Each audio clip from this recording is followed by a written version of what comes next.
Welcome to Canada's Entrepreneur, where we talk to the entrepreneurs who are making it happen across Canada and deliver the news, trends, knowledge, and opinions from entrepreneurs and business influencers across the country. Hello, I'm Mario Toneguzzi, Managing Editor of Canada's Entrepreneur. Joining me today is Keenan Beavis, who is a Métis entrepreneur from Vancouver. He's the founder of Longhouse Branding and Marketing. Thanks for joining us today, Keenan. Privileged to be here.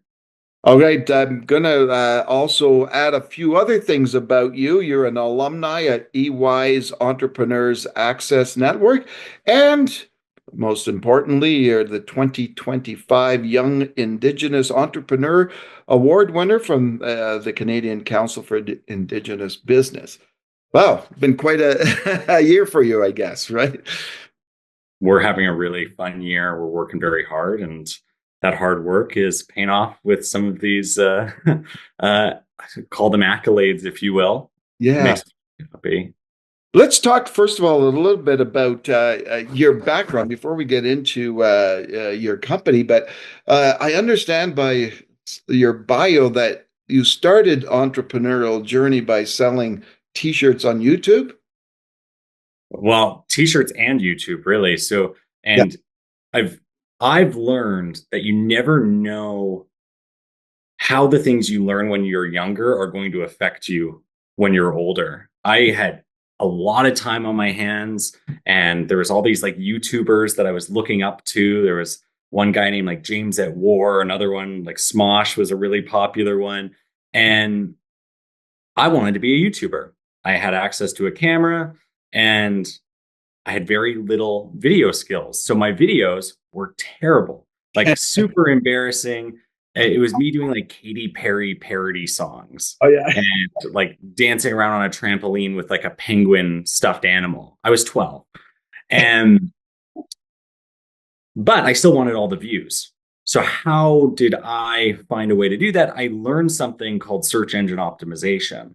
Search engine optimization is about getting the search algorithms to rank your videos, or in the later case, my T-shirt store, or in the today case, the businesses of like the over 800 business leaders that we've worked with, high on search engines. That could be YouTube, that can be Google, that could be even AI. AI is kind of a search engine. So I ended up figuring out how to do that with all that time that was on my hands. Our videos got a lot of views, despite being really embarrassing, and became the 27th most viewed YouTuber in Canada. Bunch of studios came in. It was harder to get views. So I went to one of those Comic-Cons, one of those like fan expos in Vancouver. And I'm fairly socially anxious. So I didn't want to wear the big elaborate costumes that some of the people at these Comic-Cons and fan expos wear. But I thought, like, it'd be cool if there was like a minimalistic art style T-shirt or a hoodie that only people within that fandom would recognize as being part of that pop culture fandom. And sold a lot of T-shirts, particularly Pokemon T-shirts, little minimalistic art styles of like, Pikachu and Charmander and Squirtle. And, we had like almost the whole original 151 Pokemon. And the way that I got those shirts to sell was search engine optimization. You typed in any of those original Pokemon names plus the word T-shirt, and we would be number 1, 2, or 3 in the search result. And we had the best looking shirts. So they would sell. And then when you're working with a product with as low of margins as T-shirts, it's like the way I was doing it was like manufacturing, printing on demand. And we had like $6 a shirt. So I had to find ways to sell shirts without going over that margin. So we would do Facebook ads and Google ads with a very close eye for efficiency. And that has carried through. Those things that I learned when I was 12 with YouTube, when I was 16 with T-shirts, has really paved the way for us to now be Canada's #1 fastest growing marketing agency. So tell me, how you got to, from doing the YouTube stuff, and how you got to Longhouse, and why Longhouse was created, when, and what you do. So our mission is to help busy leaders make their impact.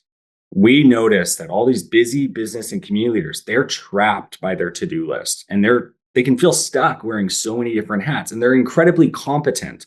They have like just incredible skills in their business, but they're trapped because there's just simply too much to do. So what we do is we help them win time back by dedicating time to their branding and marketing. We're not the cheapest agency, but we do it very well, and we get the results that we're known for consistently.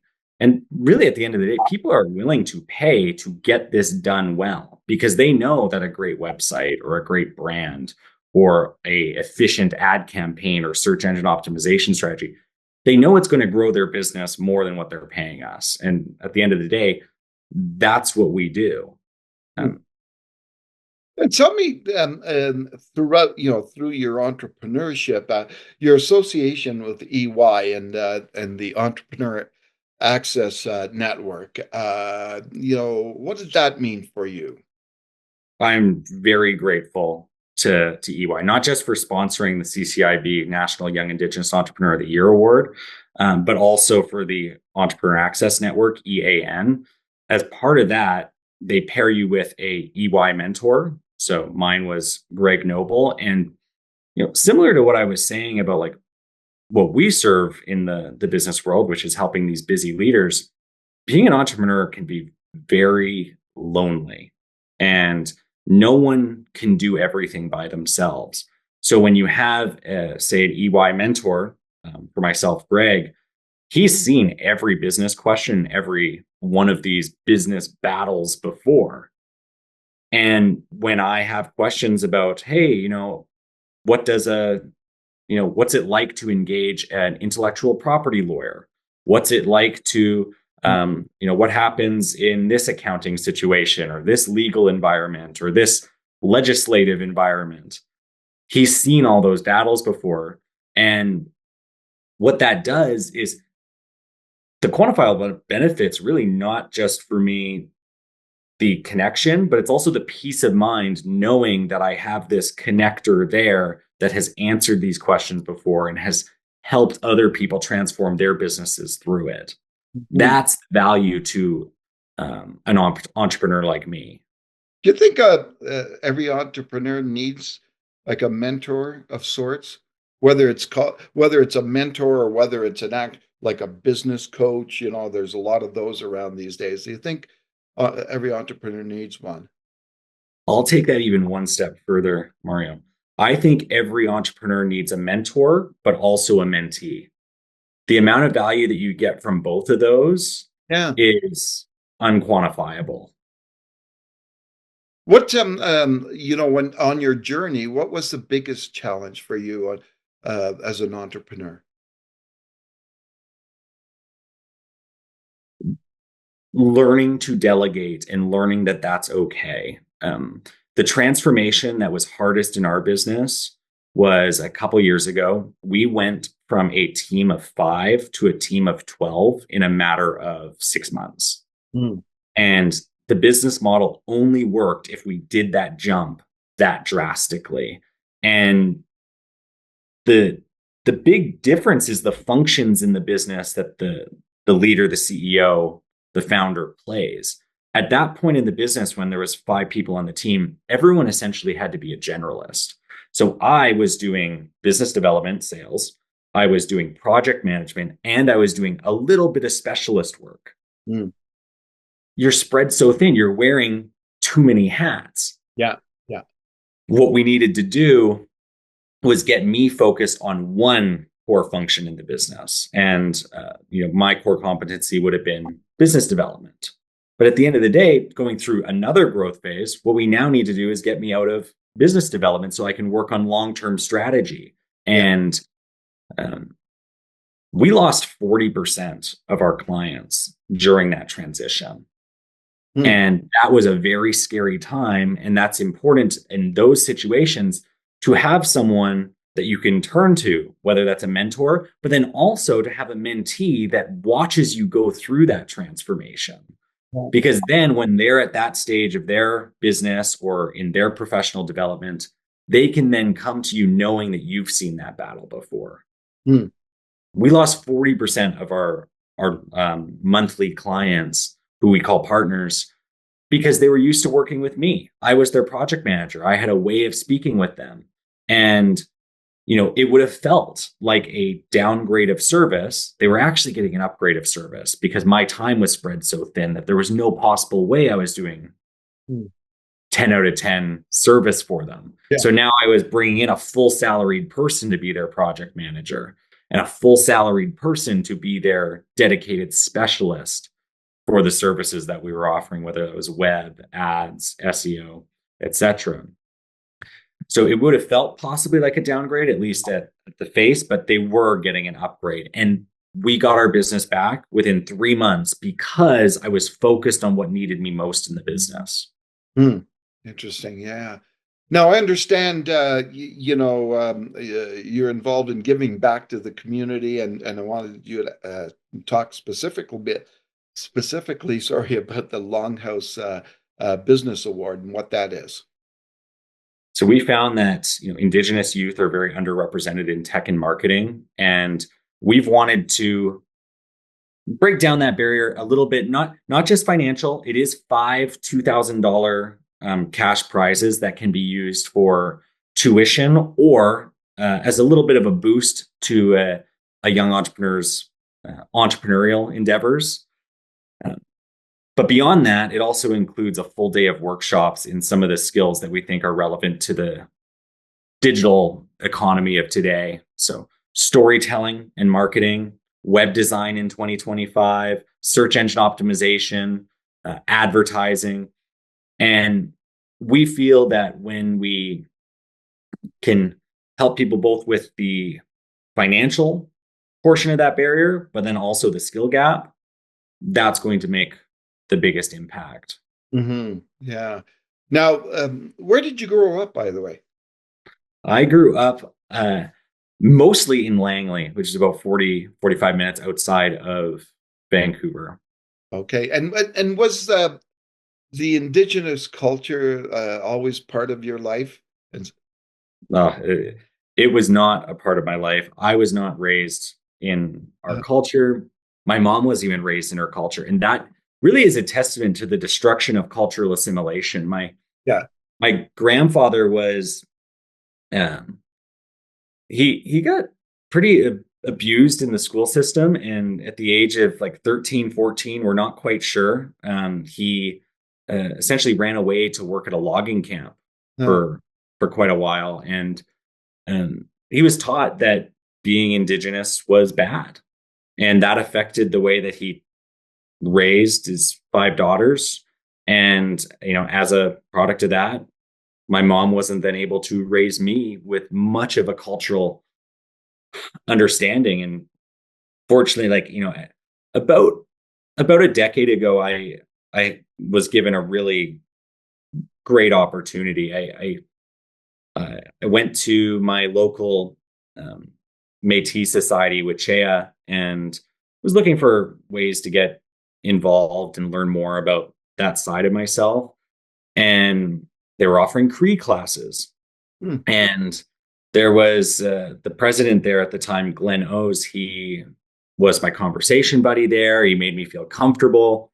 Even after the Cree class program ended, which was like 8 to 10 weeks or something like that, we started going for coffees regularly. He was always, teaching me new things and introducing me to more people. And I think it's important for people to have a mentor on the business side, but also mentors in other aspects of your life. Yeah. Yeah. How have you integrated, some of the Indigenous cultural aspects and values into what you do as a business person? Good question. When I was accepting the award in Halifax, this was actually a part of my speech, there's a word that I learned in those Cree classes. It's Wakutawin, and that is the kinship and the interconnectedness of everything. And beyond that, the personal responsibility that comes from that interconnectedness, Wakutawin. And my role is to empower business leaders to make their biggest impact and get them focused on what actually needs them the most.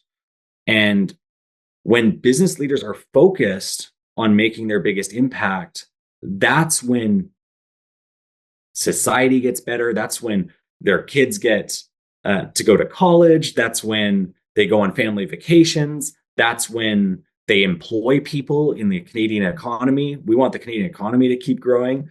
And with that interconnectedness, that is a business leader's duty. So if you had a young person come up to you and say, hey, Keenan, I want to be an entrepreneur, what would you tell them? What advice would you give them? Yeah, first I'd want to know, like, why? What impact do you want to make? If they can pause and they can have that clear vision of the impact that they want to make, then they're going to be able to tap into that and get the energy that it takes to be an entrepreneur. Mm-hmm. There's going to be so many challenges. There's going to be so many times where you're kind of hitting your head in the wall, or you lose 40% of your partners, your clients. And when those things happen, you need to know your why. And if they can figure that out, then I say do it. Take a chance on yourself. When you bet on yourself, you're going to be very proud when you're looking back. I know I am. Mm-hmm. Now, along the journey, were there any in the business world? Were there any kind of role models in the sense that you looked up to, or business leaders out there that you thought were pretty cool in what they were doing, and you learned from what they were doing? I love people who take a chance on themselves and are curious. And this is actually probably even to expand on one of your earlier questions, but my Brazilian Jiu-Jitsu instructor is the best in the world. He's, a 9th degree black belt in Brazilian Jiu-Jitsu, which is unheard of. And he is known for introducing Brazilian Jiu-Jitsu to Canada. He's the first person to ever bring it to the country. And that's bold. He was in Brazil. He was running Carlson Gracie's school down there for quite a while. And he was the person to come to Canada not knowing English, build a business. He now has 3 locations and affiliate schools around the world. And he took a chance on himself, and he's been able to build a life that provides for his family. And that is inspiring. Excellent. Well, thanks so much, Keenan, for joining us today. It was a great time talking to you. All right, super. That was Keenan Beavis, who was founder of Longhouse Branding and Marketing based in Vancouver. I'm Mario Toneguzzi, managing editor of Canada's Entrepreneur. Thanks for joining us today.